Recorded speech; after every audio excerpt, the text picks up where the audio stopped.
आप सबको मेरी तरफ से सलाम।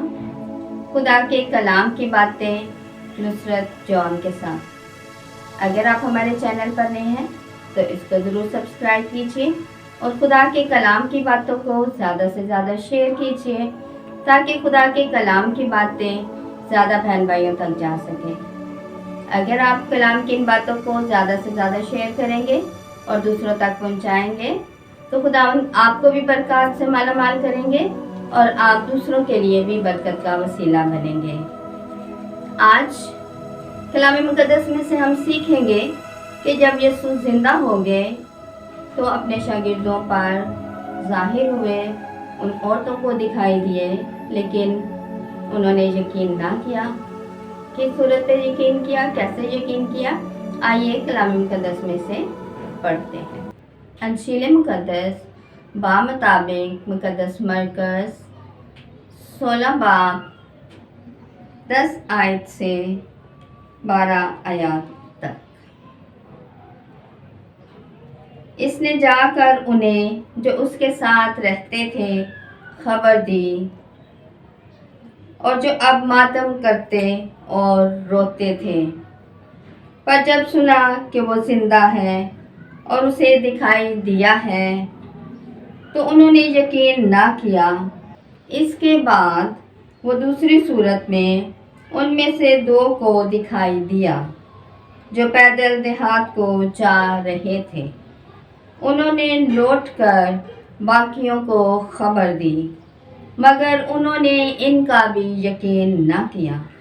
आखिर वो उन 11 को दिखाई दिया जब वो खाना खाने बैठे थे और उनकी बेइत्तेकादी और सख्त दिली के सबब से उनको मलामत की, इसलिए कि उन्होंने उनका यकीन नहीं किया था जिन्होंने उसे जी उठने के बाद देखा था। आज का कलाम मेरे लिए और आपके लिए एक ख़ास पैगाम लेकर आया है, एक अहमियत का हामिल है। वो ख़ास पैगाम ये है कि जब हम कलाम मुकद्दस को पढ़ते हैं, यीशु की बातों को सुनते हैं, जल्द उनको भूल जाते हैं, उन शागिर्दों की तरह। जैसे खुदा यीशु मसीह ने अपनी ज़िंदगी में उनको बताया कि मैं दुख उठाऊंगा और तीसरे दिन जी उठूंगा, तब उन्होंने इस बात का यकीन किया, लेकिन बाद में वो इस बात को भूल गए।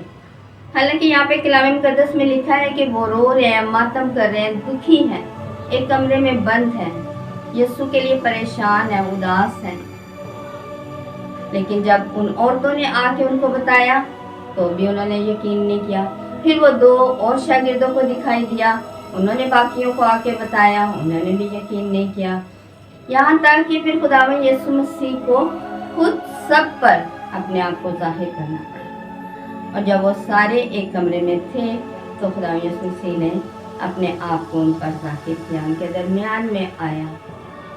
और इस बात का खुदावंद यीशु मसीह को बुरा लगा कि जब मैंने अपनी ज़िंदगी में ही इनको बता दिया था कि मैं तीसरे दिन मुर्दों में से जी उठूँगा, तो फिर इन्होंने यकीन क्यों नहीं किया, ना उन 2 शागिर्दों का, ना उन औरतों का। और जब यीशु खुद उनके बीच में आए, वो खाना खा रहे थे, और जब यीशु मसीह ने वो रोटी ली, तोड़ी, शुक्र किया, तो जब उन्होंने देखा तो फिर उन्होंने इस बात का यकीन किया। लेकिन अभी भी यहाँ पर 11 का जिक्र है, अभी भी इनमें तोमा रसूल नहीं। और इनकी तरह तोमा रसूल भी यही कहेंगे, यही कहते हैं कि जब तक मैं उसकी पसली में उंगली डालकर ना देख लूं, मैं इस बात पर यकीन नहीं करूंगा। आज का कलाम जो मुझे और आपको सिखा रहा है कि हमने बिन देखे खुदा पर, यीशु पर ईमान लाना है, उसकी बातों पर यकीन करना है और सच्चे दिल से इन बातों को कबूल करना है और भूलना नहीं है कि जब हमारे खुदा यीशु मसीह ने फरमाया कि वो जिंदा हो जाएंगे, तो वाकई वो अपने कौल के मुताबिक जिंदा हैं और जिंदा हो गए हैं। और हमें इस बात पर यकीन और भरोसा होना चाहिए। जब हम इस बात पर यकीन और भरोसा रखेंगे तो खुदावंद हमें बेशुमार बरकत देंगे تو اس لیے ضرورت اس بات کی ہے کہ ہم شاگردوں کی طرح ان باتوں کو بھول نہیں جائیں جو کلام مقدس میں لکھی ہیں، جن کو ہم پڑھتے ہیں، بلکہ ہم اس بات پر یقین کریں کہ ہمارے خدا یسوع مسیح سے منہ سے نکلا ہوا ایک ایک لفظ سچا ہے، کیونکہ اکثر ہم پڑھتے ہیں کہ یسوع مسیح فرماتے ہیں کہ میں تم سے سچ کہتا ہوں، اور واقعی ہمارا خدا یسوع مسیح سچ کہتا ہے اور وہ مردوں میں سے جی اٹھا ہے۔ تو خداوند ہم سب کو اس بات پر یقین رکھنے کا، بھروسہ رکھنے کا فضل عطا فرمائے، مسیح ہمارے خداوند کے وسیلہ سے آمین۔ اگر آپ کو یہ ویڈیو پسند آئی ہے تو اس کو ضرور لائک کیجیے اور خدا کے کلام کی باتوں کو زیادہ سے زیادہ شیئر کیجیے تاکہ خدا کے کلام کی باتیں زیادہ بہن بھائیوں تک جا سکیں۔ God bless you. خداوند میں ہمیشہ خوش رہیں۔